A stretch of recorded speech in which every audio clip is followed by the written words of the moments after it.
Shares in Delta Airlines are on the radar. That airline is reinstating its 2025 profit forecast.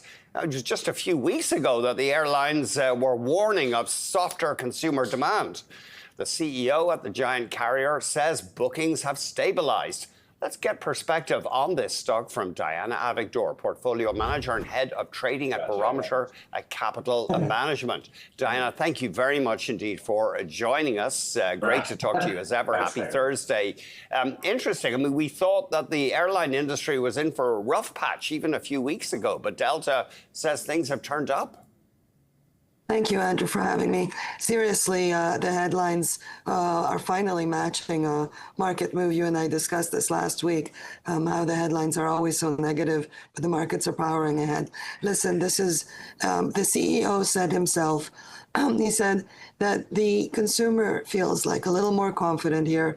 The max tariff chaos, even though it feels like it's kind of come back, but people are a little numb, and the CEO said that consumers have become, quote, a little numb to the ongoing trade disputes. And the economic data is coming in fine. Earnings have come in fine. The consumer seems to continue to be spending, and with a little relaxation in the chaos, they're able to plan ahead. Now, just to mention that expectations for the sector and for Delta have been very muted because of the CrowdStrike impacts last year. So the strong beat and restoration of guidance is still 20% below the absolute original guidance. But the fact that they have the courage to call this, excuse me, is comforting. It's really interesting. I mean, it just shows, I mean, it's part of a bigger picture in a way, isn't it? That the market was worried about tariffs, shrugging them off right now, even though we are going to hear from an economist later on the show who says, yes, tariff-induced inflation is coming. You know, yes, it's very possible, but we don't know. The point is here, the chaos is that the only certain thing is the uncertainty. Trump has put on tariff levels, discussed things, and then, you know, negotiated them away or pushed them out, or companies are figuring it out. This is all new. And earnings and earnings growth has stayed up here.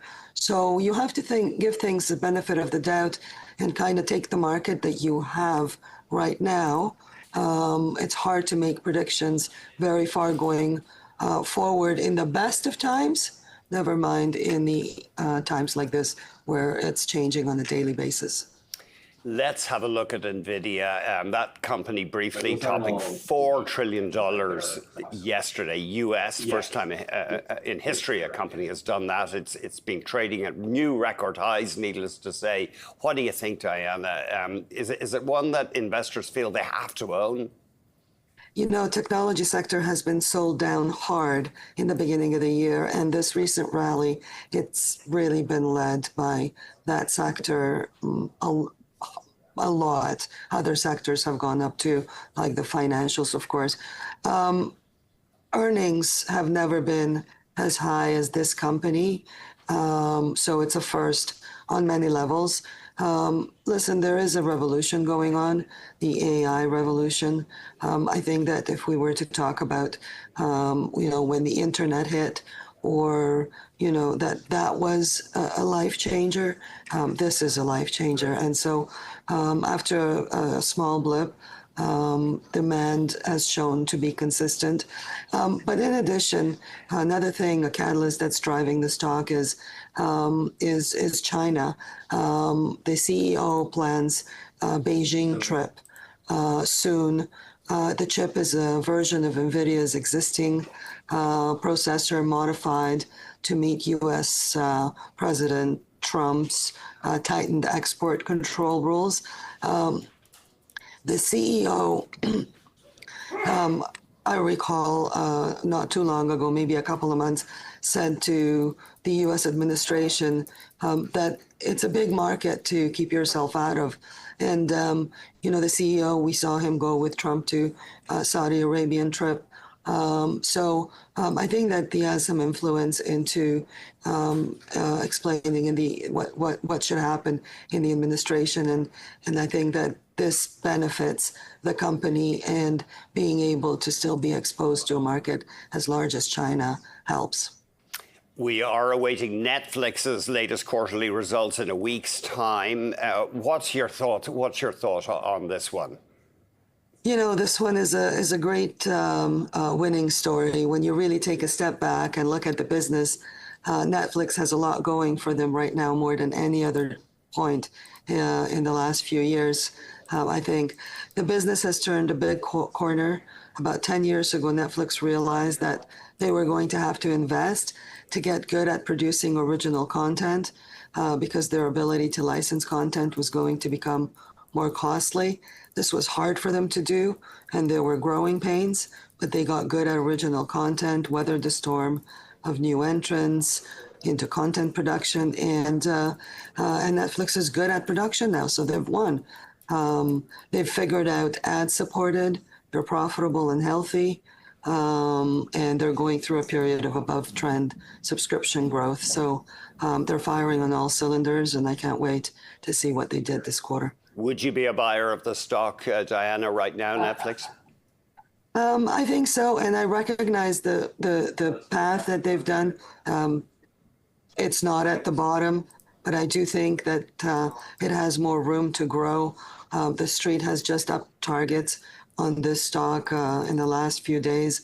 The content has been very attractive. You have Squid Game 2 and 3, and you have sports and football, and and all kinds of other good stuff. So.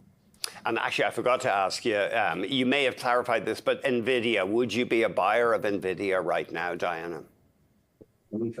That's tough. Mm-hmm. That's very tough. I would say yes. The way I manage risk is you buy what you like. You know where you are in the big picture. Be careful. Know your levels. Know your stop losses. And, know if you need to get out, and you'll have an opportunity always to buy back. But it's okay to manage risk at such lofty levels. Love the company, but we got in a long time ago, maybe around $130 at this point.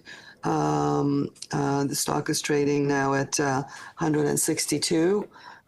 Targets out there are closer to 200. And long term, it's probably a company to be in. It's not that expensive. So this was a long answer to yes, but manage your risk.